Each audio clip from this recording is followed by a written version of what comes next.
अस्सलामु अलैकुम वरहमतुल्लाहि वबरकातुहू। नाज़रीन, इस वक्त की बड़ी ही अच्छी खबर आप लोगों तक शेयर की जा रही है। आपसे गुजारिश करते हैं इस वीडियो को लाइक और शेयर करना बिल्कुल न भूलें।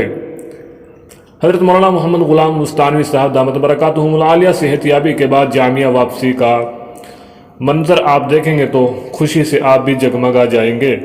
नाज़रीन, जब हज़रत अक्कल कुआं तशरीफ़ लाए, उनके आमद से पूरा जामिया खुशी में नहा गया। गोया कि हज़रत की आमद से जामिया और अहले जामिया के पजमुर्दा चेहरों पर ताजगी आ गई हो। हर एक शानदार व फरहां हज़रत के लिए आफियत के साथ उम्र दराजी की दुआएं कर रहा था। इसी गुलशन में हज़रत शिफायाब होकर तशरीफ़ ला रहे थे, जिसको सींचने के लिए उन्होंने अपने लहू का एक एक कतरा निचोड़ कर लगा दिया है।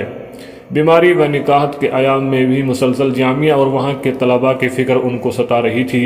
वह मुंबई के दवाखाने से भी बार बार जामिया के बारे में दरियाफ्त कर रहे थे।